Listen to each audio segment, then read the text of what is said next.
मैं हूं हुदा इकराम और आप देख रहे हैं BBC उर्दू का खुसूसी बुलेटिन। इस खुसूसी बुलेटिन में आप जान पाते हैं कोरोना वायरस से जुड़ी बहुत सी अहम कौमी और बैनुल-अक़वामी खबरें। आप आज के इस बुलेटिन में देख पाएंगे कि कोविड-19 के इस दौर में घर में रहते हुए आप अपनी जिल्द का ख्याल कैसे रख सकते हैं, और ये भी जानिएगा कि ब्राज़ील में इस वबा से हलाक होने वालों को कैसे याद किया गया। ये सब खबरें शामिल होंगी, लेकिन सबसे पहले एक नज़र पाकिस्तान भर की अहम खबरों पर।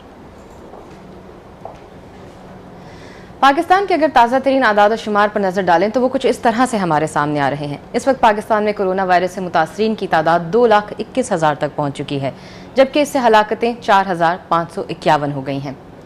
इसके अलावा 24 घंटों में जो नए मरीज़ हैं वो 4,087 थे जो सामने आए थे, जो कि बहुत एक अफसोसनाक बात भी कही जा रही है। लेकिन अच्छी बात यहाँ यह है कि सेहत याब होने वाले अफराद की तादाद 1,13,000 तक पहुँच चुकी है। ईद उल अज़हा इस बार यकीनन उस तरह नहीं मनाई जा सकेगी जिस तरह हर बरस मनाई जाती है, और इसकी वजह भी हम सब जानते हैं, और वो है ये आलमी वबा। इसी के पेश नज़र बलूचिस्तान की हुकूमत की जानिब से मवेशी मंडियों के हवाले से एक ज़ाब्ता-ए-कार है वो तरतीब दिया गया है। सूबाई महकमा दाखिला की जानिब से एक जारी करदा मरासले के मुताबिक कोयटा में लगने वाली तमाम मवेशी मंडियों को शहर के मशरकी और मगरबी बाईपास पर कायम किया जाएगा। जो तर्जुमान है बलूचिस्तान हुकूमत लियाकत शाहवानी, उन्होंने भी एक प्रेस ब्रीफिंग दी और उनका कहना था कि शहरों के अंदर मवेशी मंडी कायम करने की इजाज़त ना देने का फैसला किया गया है। साथ ही ये भी कहा गया है कि बच्चों और बुजुर्गों के दाखिले पर पाबंदी होगी, और जो शख्स भी इन मवेशी मंडियों में जाएगा वो मास्क और दस्तानों का इस्तेमाल लाजमी करेगा, और जो इसकी खिलाफ वर्जी करेंगे उन पर जुर्माना भी आयद किया जाएगा। खैबर पख्तूनख्वा के सूबाई दारुल हुकूमत पेशावर में इस मामले में किस किस्म के इक़दाम किए जा रहे हैं और पाकिस्तान में मजमूई तौर पर मवेशी मंडियों के हवाले से क्या SOPs तरतीब दिए गए हैं, ये बता रहे हैं पेशावर में मौजूद BBC के नामा निगार अजीज़ुल्लाह खान। कोरोना वायरस को फैलने से रोकने के लिए हुकूमत को अब एक और चैलेंज का सामना है, और वो है मवेशी मंडियों का क़याम। ईद उल अज़हा से पहले मवेशी मंडियों का क़याम अमल में आ जाता है, और इस मरतबा हुकूमत ने ये फ़ैसला किया है कि मवेशी मंडियाँ शहर की हदूद से बाहर कायम की जाएंगी।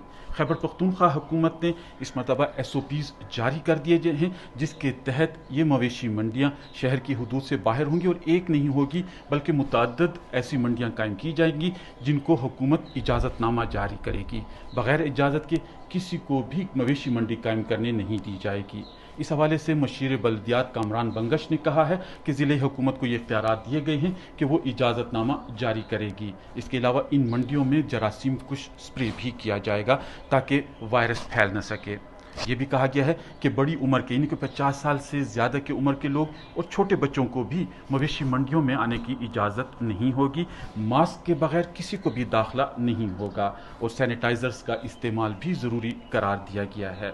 इसके अलावा ये भी कहा गया है कि जो आलाइशें हैं इनको तल्फ करने के लिए भी SOPs जारी किए गए हैं, और ऐसा न हो कि ये आलाइशें फिर कोई जरासीम या कोई वायरस फैलाने का सबब बने, इसके लिए उसके लिए भी इक़दाम तजवीज़ किए गए हैं।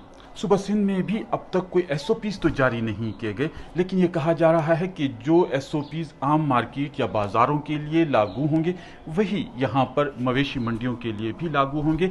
सुपर हाईवे पर जो मंडी कायम की गई है, जो कैंटोनमेंट बोर्ड के ज़ेर इंतमाम है, उनका ये कहना है कि वो SOPs लागू होंगे जो मवेशी मंडियों के लिए हैं, और वो जो बाज़ारों में वही SOPs यहाँ मवेशी मंडियों के लिए भी होंगे। सुबह पंजाब में अब तक कोई SOPs तो जारी नहीं किए गए, लेकिन ऐसी इतला है कि हुकूमत इस हवाले से SOPs जारी करने के लिए इक़दाम कर रही है। सुबह सिंध के सबसे बड़े शहर कराची के ज़िला जनूबी के 5 बड़े इलाकों में 3 जुलाई की रात 12 बजे से यानी आज रात 12 बजे से स्मार्ट लॉकडाउन का नफाज किया जा रहा है। डिप्टी कमिश्नर कराची साउथ की जानिब से जारी करदा इस मरासले के मुताबिक इसमें यह बताया गया है कि इन इलाकों में सिविल लाइन्स, आराम बाग, गार्डन, लियारी और सदर के इलाके शामिल होंगे। और अब एक नज़र दुनिया भर की अहम खबरों पर।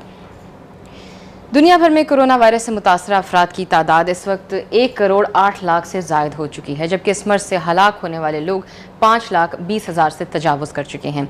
दुनिया में कोरोना वायरस से सबसे ज़्यादा मुतासर होने वाला मुल्क अमरीका बताया जा रहा है, जहाँ 26 लाख से ज़्यादा अफराद इस मर्ज से मुतासर हैं, जबकि वहाँ अब तक 1.25 लाख से ज़्यादा लोग इस मर्ज से हलाक हो चुके हैं।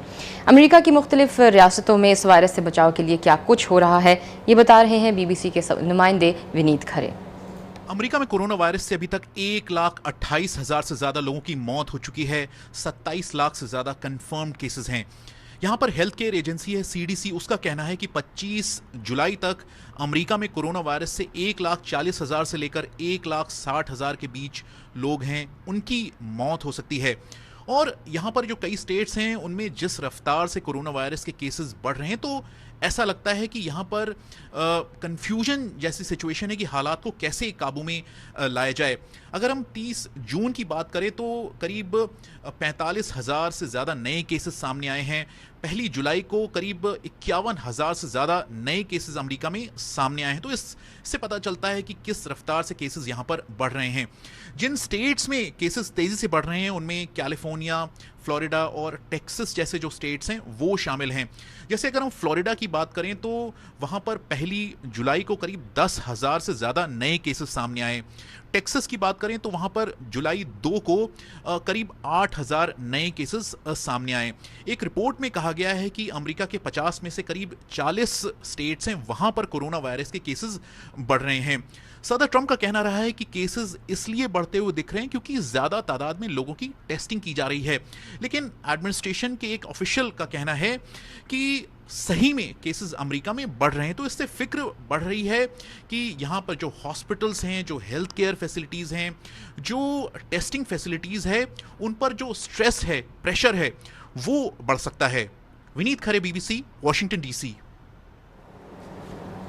जापान के दारुल हुकूमत टोक्यो में मुसलसल दूसरे रोज़ 100 से ज़ायद अफराद में कोरोना वायरस की तस्दीक हुई है।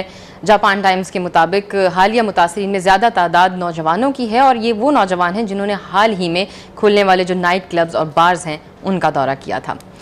शुमाली कोरिया के रहनुमा किम जोंग उन ने मुल्क में कोरोना वायरस की वबा से निमटने की हिकमत अमली को सराहते हुए ये कहा है कि ये एक वबा पर काबू पाने की कामयाब और रोशन मिसाल है। शुमाली कोरिया का यह दावा है कि मुल्क में कोरोना वायरस का कोई भी केस अब नहीं है, जबकि ज़्यादातर माहिरीन का कहना है कि फ़िल वक्त ऐसा कहना मुश्किल है और ये मुमकिन नहीं है। बरतानिया में कोरोना वायरस से मुताल्लिक पाबंदियाँ आहिस्ता आहिस्ता ख़त्म की जा रही हैं ताकि मुल्क में मज़ीद कारोबार जो हैं उन्हें दोबारा से खोला जा सके। सैटरडे से इंग्लैंड में रेस्टोरेंट्स, पब्स और जो हेयर ड्रेसर्स और सिनेमा घर हैं वो दोबारा से खोले जा रहे हैं। बरतानिया के वज़ीर आज़म ने अवाम पर जोर दिया है कि वो लॉकडाउन ख़त्म होने के बाद भी अपनी ज़िम्मेदारी का मुजाहरा करें। इन कारोबार से मुंसलिक अफराद जो हैं अपने कारोबार दोबारा खोलने की तैयारियों में मसरूफ़ हैं। जैसा कि इस तस्वीर में भी वाज़ेह तौर पर देखा जा सकता है कि एक रेस्टोरेंट में समाजी दूरी के लिहाज से मुख्तलिफ तरह के स्टिकर्स लगाए जा रहे हैं ताकि लोग अगर यहाँ पर आते भी हैं तो वो कवायद और ज़वाबित की पाबंदी कर सकें। इसी तरह से वो रेस्टोरेंट जो बहुत अरसे से बंद पड़े हैं वहाँ पर भी तामीर और मुरम्मत का काम किया जा रहा है ताकि लोग वहाँ पर आकर दोबारा बैठ सकें। खेलों के शायकीन के लिए एक अच्छी खबर ये है कि फ्रेंच ओपन के मुंतज़मीन ने ऐलान किया है कि 16 जुलाई से टूर्नामेंट की टिकटों की फ़रोख्त शुरू हो जाएगी। इस साल के टूर्नामेंट में यौमिया 20,000 शायकीन मैचेस को देख सकेंगे। इतने अफराद को देखने की इजाज़त दी गई है, जबकि 10,000 शायकीन वो होंगे जो फ़ाइनल देख सकेंगे। और अब वक्त हुआ है तालीम व आगाही का। बरसात के मौसम में हमारी जिल्द या स्किन जो है अक्सर बहुत सी प्रॉब्लम्स का शिकार हो जाती है और इस दौरान जिल्द ख़ास तवज्जो भी मांगती है। लेकिन आलमी वबा के इस दौरान जो है लोग घरों में महसूर हैं, बाहर नहीं निकल पा रहे और जो तिब्बी माहिरीन हैं वो भी यही सजेस्ट कर रहे हैं कि अगर कोई मामूली सा मसला है तो आप हॉस्पिटल्स जाने से गुरेज ही करें। लेकिन घर पर रहते हुए अपनी जिल्द का ख्याल कैसे रखा जा सकता है, इसके भी कुछ सोल्यूशंस हैं जो हमारे साथ शेयर किए हैं माहिर अमराज़ जिल्द डॉक्टर अरमीला जावेद ने। अब क्योंकि कोरोना वायरस है, पैंडेमिक का टाइम है और हम खुद भी बहुत ज़्यादा इनकरेज नहीं करते कि छोटे मसाइल को लेके आप ओपीडी में आओ, क्योंकि ओपीडी में एक ऐसी जगह है जहाँ पर आपने सबने वेटिंग एरिया। सबसे इम्पॉर्टेंट चीज़ ये होती है कि आप अपनी स्किन की हिफाजत जो है इस मौसम में, बरसात के मौसम में इस तरह से करें कि समझ लें कि प्रॉब्लम क्या हो रहा है। प्रॉब्लम ये होता है कि जिल्द के ऊपर बहुत ज़्यादा चिकनाई तो पहले ही से मौजूद है, उसके ऊपर पसीना भी आ रहा है और आपकी जो डेड लेयर है वो जमा होती जा रही है। जब डेड लेयर की आपकी सफाई नहीं होगी तो ऐसी सूरत में आपकी स्किन के ऊपर जो जरासीम ऑलरेडी मौजूद हैं वो बहुत तेज़ी से बढ़ने लग जाते हैं। उनकी जो पैदावार है, जो उनकी साइज़ है वो बहुत तेज़ी से फैल जाता है, मल्टीप्लाई होने लग जाता है और इसकी वजह से स्किन के ऊपर ना सिर्फ वाइट हेड्स और ब्लैक हेड्स बल्कि फोड़े फिंसियाँ आने लग जाते हैं। जब इस तरह की सूरत हो तो एक चीज़ को आपने माइंड में रखना है कि आपने जितनी ज़्यादा अपनी स्किन की सफाई हो, जितनी ज़्यादा एक्सफोलिएशन हो, जितनी ज़्यादा आप चेहरे को वॉश करेंगे उतना आपको उससे फ़ायदा होगा। ये मैं ऑयली स्किन के बारे में बता रही हूँ और ख़ास तौर पे बरसात के मौसम के टाइम के लिए सबसे बेहतरीन तरीका ये है कि जो भी आपके पास एक्सेसिबल अच्छा स्टोर है, फार्मेसी करें कि उसके ऊपर क्या चीज़ें डली हुई हैं। एक्सफोलिएशन के अंदर कुछ ऐसे केमिकल्स होते हैं, एक्सफोलिएशन वाली जो जेल्स आती हैं या एक्सफोलिएशन वाले जो फेस वॉशेस होते हैं उसमें कुछ केमिकल्स ऐसे होते हैं जो आपकी स्किन की जो एक्स्ट्रा लेयर्स हैं उसको सफाई कर देते हैं, ऑयल को कंट्रोल कर देते हैं। उसके अंदर सैलिसिलिक एसिड डला होता है, उसके अंदर लैक्टिक एसिड डला होता है, उसके अंदर alpha hydroxy acids, beta hydroxy acids, इस तरह के नाम आपको पढ़ने को मिलेंगे। अगर इस तरह के कंटेंट्स उसके अंदर हैं तो वो प्रोडक्ट आप ज़रूर इस्तेमाल कर सकते हैं। अब स्किन केयर से मुताल्लिक कुछ बातें शेयर कर रही थी माहिर अमराज जिल्द डॉक्टर अर्मिला जावेद। और अब वक्त हुआ है आपके सवालों का। इस खुसूसी बुलेटिन के जरिए रोज़ाना हमारी यही कोशिश होती है कि अगर कोरोना वायरस से मुतल्लिक कोई भी सवाल आपके जहनों में गर्दिश कर रहा है तो वो आप हमसे शेयर करें, ताकि माहिरीन की तहकीक की रोशनी में उन सवालों का जवाब ढूंढकर हम आपसे शेयर कर सकें। आज भी आपके कुछ सवाल हमारे साथ हैं। पहला सवाल जो हम तक आपका पहुंचा वो ये कि क्या कोरोना वायरस सीवरेज के पानी के जरिए भी फैल सकता है? इस सवाल का क्या जवाब है, ये जानने के लिए मेरे साथ मौजूद है मेरे साथी Bilal Karim Mughal. Thank you very much Bilal for joining us. ये सवाल का क्या जवाब है, इसकी क्या आपको तहकीक मिली, क्या कहते हैं माहिरीन? सबसे पहली तो होता बात ये कि इस सवाल के पीछे जो मौजूद तशवीश है वो ये कि पोलियो वायरस आपको मालूम है पाकिस्तान में अभी तक मौजूद है और दुनिया के 1-2 ममालिक और भी हैं जहाँ पे ये है।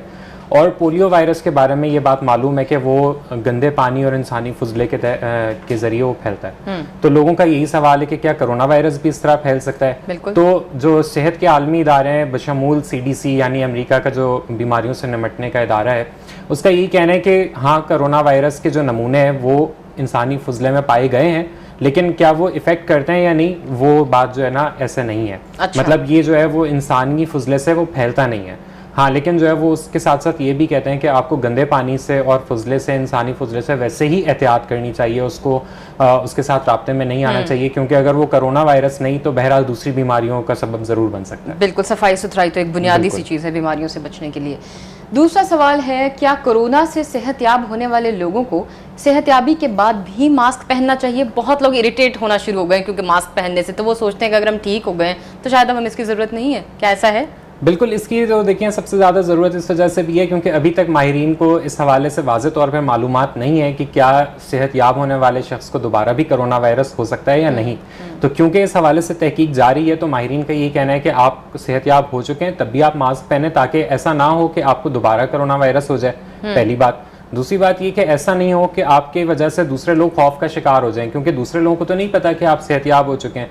अगर किसी ने आपको देखा है किसी अवामी मकाम पर कि आपने जो है वो मास्क नहीं पहना हुआ, तो लोग जो है वो आपसे खौफ का शिकार हो सकते हैं, आपसे दूर हो सकते हैं और लोगों में जो है वो इस हवाले से घबराहट पैदा हो सकती है। तो सेहत के एतबार से भी और समाजी एतबार से भी माहिरीन का यही कहना है कि अपने तहफ़्फ़ुज़ के लिए, दूसरों के तहफ़्फ़ुज़ के लिए, चाहे आप सेहतयाब हों चाहे आप में अलामात नहीं हो, मास्क आपने बहरहाल पहनना है। बहुत शुक्रिया बिलाल करीम मुग़ल मेरे साथ थे। हम उम्मीद करते हैं कि आपने जो सवाल हमसे शेयर किए उनका जवाब किसी हद तक ज़रूर हम आप तक पहुंचाने में कामयाब हुए होंगे। आप इसी तरह अपने क्वेश्चंस हम तक पहुंचा सकते हैं फेसबुक के ज़रिए, ट्विटर के ज़रिए और यूट्यूब में कमेंट्स का जो सेक्शन है वहाँ पर भी आप अपने क्वेश्चंस लिख सकते हैं। अब एक जायज़ा लेते हैं सोशल दुनिया का। लातीनी अमेरिका का मुल्क ब्राज़ील कोविड-19 से मुतासर ममालिक की जो फहरिस्त है उसमें अमेरिका के बाद दूसरे नंबर पर आ चुका है और सबसे ज़्यादा मुतासरीन जो हैं और हलाकतें इसी मुल्क में देखने में आ रही हैं। इन हालात में उन अफराद को खराज तहसीन पेश करने का एक मुनफरिद अंदाज ब्राज़ील के शहर रियो डी जनेरो में उस वक्त देखने को मिला जब क्राइस्ट द रिडीमर को उन अफराद की याद में रोशनियों से जगमगा दिया गया जो इस वबा का शिकार होकर हलाक हो गए। साथ ही इस मौके पर फ्रंटलाइन वर्कर्स के लिए भी लिखा गया कि हम जिंदगी भर आपके एहसानमंद रहेंगे। ये मंजर कैसा था आप भी देखिए।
इसके साथ ही हमारे इस खुसूसी बुलेटिन का वक्त खत्म हुआ। अगर आप कोरोना वायरस से मुतल्लिक लाइव अपडेट्स लेना चाहते हैं तो विजिट कीजिए bbcurdu.com, जो कि है हमारा फेसबुक, हमारा वेब पेज, और आप हमें फॉलो कर सकते हैं हमारे ट्विटर और फेसबुक पर भी। आप अपना ख्याल रखिए और महफूज रहिए।